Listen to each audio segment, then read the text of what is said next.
Welcome students, हम बात करेंगे सर्कल्स कनेक्टेड विद ट्रायंगल्स। और इसके लिए मैं सबसे पहले जो है वो एक सर्कल पहले बना लेता हूँ, ठीक है। और अब हम इसके साथ कनेक्ट करेंगे एक ट्रायंगल को, ठीक है। ये बात आप जानते हैं कि सर्कल कैसे बनता है, मतलब सर्कल की अगर डेफिनेशन देखी जाए तो पहले हम एक पॉइंट मुतय्यन करते हैं, फिक्स पॉइंट लेते हैं प्लेन का, ठीक है।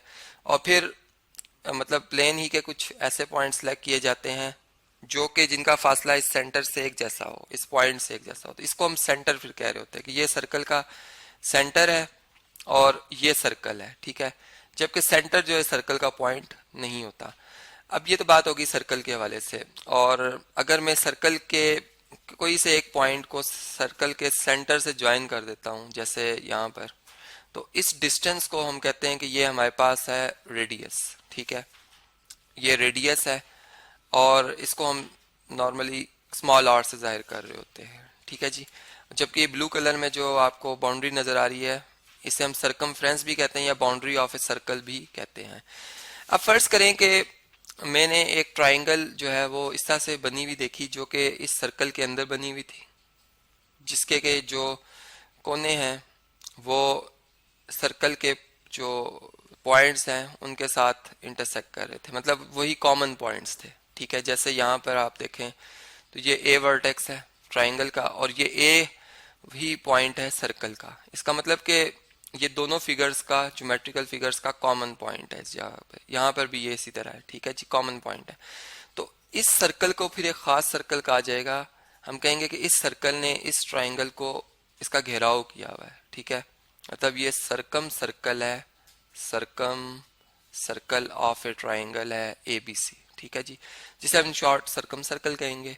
और इसमें जो, अगर आप चाहें तो जो सेंटर है इसका डिस्टेंस ए से ले लें, बी से या सी, एक जैसा आएगा, इसे हम रेडियस कहेंगे। और इस रेडियस को मैं फिर आर, कैपिटल आर से जाहिर करूंगा और इससे मैं कहूंगा कि ये सरकम रेडियस है, ठीक है जी, सरकम रेडियस। जबकि इसमें जो हमारे पास ओ सेंटर है, इसे हम कहेंगे कि ये हमारे पास जो है, चले मैं यहाँ लिख देता हूँ, इसे हम कहेंगे कि ये सरकम सेंटर है, ठीक है जी, सरकम सेंटर है। ये बात आपको इस तरह से मतलब क्लियर हो गई। अब इसकी कंस्ट्रक्शन जो है प्रैक्टिकली कैसे कर सकते हैं वो एक अलग, मतलब उसके ऊपर हमने लेक्चर बनाया हुआ, आप जूनियर क्लासेस का लेक्चर देख सकते हैं, उसमें मैंने थॉरली बताया है कि आप पहले ट्रायंगल कंस्ट्रक्ट करते हो, फिर उसकी हर साइड का राइट बाई सेक्टर ड्रॉ करते हैं। वो जो पॉइंट आता है, उस जो पॉइंट ऑफ कॉन्करेंसी होता है राइट बाई सेक्टर का, वो सेंटर ऑफ द सर्कल वो मुतय्यन करते हुए कंपस ओ पॉइंट पे रखकर ए तक या बी या सी तक कंपस को उसका रेडियस रखकर आप जब रोटेट करते हैं तो ये सर्कल बनता है, जिसे हम सरकम सर्कल कहते हैं, ठीक है। तो या वहां पर ये पूरी कंस्ट्रक्शन इसकी देख सकते हैं। अब इसी तरह एक और सर्कल है जो कि इस तरह से बना होता है कि ट्रायंगल जो है, मतलब वो ट्रायंगल के अंदर बना होता है, ठीक है।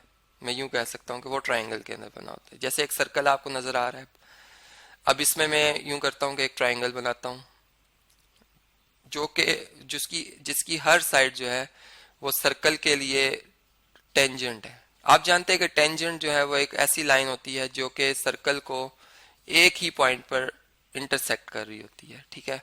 तो ये आप देखें तो ये हमारे पास ये जो मैंने लाइंस ड्रॉ की हैं, जो कि अब एक ट्रायंगल बन गई, लाइन सेगमेंट्स बन गई हैं, ठीक है, जो कि जिनके पॉइंट ऑफ इंटरसेक्शन हमें मिल गए, इनको हम अगर कनेक्ट कर दें क्लोज फिगर बन जाएगी ये ए बी सी।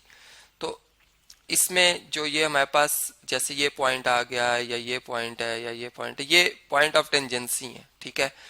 और चले इसे मैं पी पॉइंट कह देता हूँ किसी एक पॉइंट को, और इस सर्कल का जो सेंटर है वो ये है। अब ये एक सर्कल क्या पहले बनता है या ट्राइंगल, तो इसमें जो इसका असूल है वो ये कि सबसे पहले हम ट्राइंगल बनाते हैं, फिर उसकी हर एंगल का एंगल बाई सेक्टर ड्रॉ किया जाता है, ठीक है।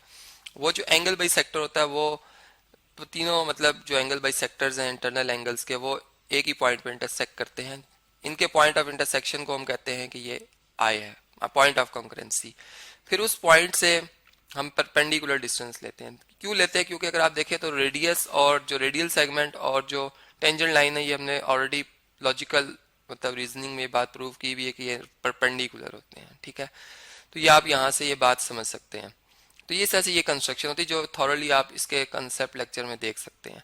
अब इस सर्कल को हम कहते हैं कि ये इंस्क्राइब्ड सर्कल है, ठीक है जी, इंस्क्राइब्ड सर्कल है ऑफ ट्राइंगल एबीसी, जबकि इसे इन शॉर्ट इन सर्कल भी कहा जाता है, ठीक है जी।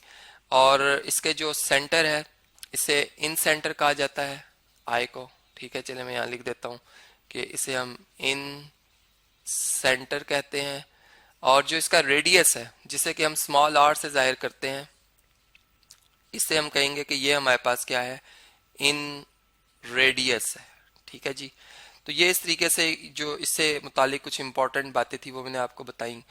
अब इसी तरह एक और हमें सर्कल जो है ट्राइंगल से कनेक्ट हुआ नज़र आता है, वो इस तरह से कि चलें फर्ज करें मैं पहले मैं आपको सर्कल बना के बता देता हूँ कि ये वो सर्कल है, ठीक है। और चलें मैं अब यहाँ पे कुछ दो लाइंस बनाता हूँ जो इसके साथ टेंजेंट होंगी, जैसे एक ये है लाइन और यहीं से चले इस तरह से बना लेते हैं। अब इस तरह से बन गई तो इस तरह बना लेते हैं, ये इस तरह से, ठीक है जी। और बल्कि इसको मैंने कनेक्ट नहीं करना था, इसे मैं रेस कर देता हूँ इस वाली साइड को, ठीक है। ये मैंने कनेक्ट नहीं करनी थी। तो ये मतलब आप समझ लें कि ये सर्कल के लिए ये दो टेंजेंट्स ड्रॉ हुए हुए हैं। और अब एक और टेंजेंट मैं यहाँ पे इस तरह से ड्रॉ कर लेता हूँ कि फर्ज करें यहाँ से ऐसे, ठीक है। तो देखिए यहाँ पे एक ट्राइंगल बन गई है और ट्राइंगल की एक साइड को ये सर्कल एक्सटर्नली टच कर रहा है, ठीक है। यहाँ पर इन पॉइंट्स को अब मैं लेबल कर देता हूँ, यहाँ पर ये इसको इंटरसेक्ट कर रहा है, जबकि ट्राइंगल जो है मेरी वो है ए बी और सी, ठीक है। अब ये सर्कल कैसे बनेगा, इसके लिए ये होता है कि आप जिस इंटरनल एंगल के सामने इसे बना रहे हैं सर्कल को, इस एंगल का एंगल बाइसेक्टर ड्रॉ करते हैं और जो ये दो एंगल है इनके एक्सटर्नल एंगल्स का एंगल बाइसेक्टर ड्रॉ करते हैं। तो ये जिस पॉइंट पे कॉन्करेंट होते हैं, इस पॉइंट ऑफ कॉन्करेंसी को हम कहते हैं कि ये हमारे पास जो है वो ई सेंटर है, ठीक है। अब ये जो ई सेंटर हमारे पास आया है, जिसे मैं I2 कहूँगा, बल्कि I3 कहूँगा, इसकी जो लेबलिंग है वो इस तरह से होती है कि चूंकि ये किसी भी वर्टेक्स के सामने बन सकता है, मतलब अपोजिट टू ए वर्टेक्स भी हो सकता है, अपोजिट टू बी और अपोजिट टू सी भी। तो अगर ए के होगा तो I1 इसका मतलब सेंटर होगा, अगर बी के सामने होगा तो I2 और सी के सामने होगा तो I3। तो मैंने अभी सी के सामने बनाया है, ठीक है। अब इसमें और भी बात होती है कि हम जिस तरह से ये पॉइंट ऑफ जो इसका इंटरसेक्शन है या पॉइंट ऑफ टेंजेंसी है, चूंकि ये टेंजेंट लाइन भी है, तो ये अगर इस पॉइंट को सर्कल के सेंटर से ज्वाइन किया जाता पी पॉइंट को, तो ये जो डिस्टेंस आता है इसे मैं कहता है कि ये रेडियस है, ठीक है। और इसे मैं R3 से जाहिर करूंगा क्योंकि ये सी वर्टेक्स के ऑपोजिट है, और इस R3 को जो है ये इस सर्कल का रेडियस कहेंगे। अब इस सर्कल का जो नाम है इसे हम कहते हैं कि ये ई सर्कल है या एस्क्राइब्ड सर्कल है, ठीक है। और जो इसका सेंटर है I3, इसे हम कहते हैं कि ये ई रेडियस सॉरी ई सेंटर है, चूंकि मैं सेंटर की बात कर रहा हूँ, ई सेंटर है। और जो हमारे पास इसका रेडियस है इसे हम ई रेडियस कहेंगे, ठीक है जी। तो इसी तरह से अब मैंने जिस आपको कहा कि opposite to A B B ऐसी हो सकता है, तो उसी तरह से फिर अगर ए हुआ तो R1 रेडियस होगा, बी के सामने हुआ तो R2 रेडियस होगा और सी के सामने हो तो R3 रेडियस होगा, ठीक है। और फिर इसमें कि इसकी कंस्ट्रक्शन के ऊपर भी मैंने थॉरली लेक्चर बनाया हुआ, वहां देख सकते हैं कि कैसे हम कंपास की मदद से जो एस्क्राइब सर्कल जो है वो कंस्ट्रक्ट कर सकते हैं।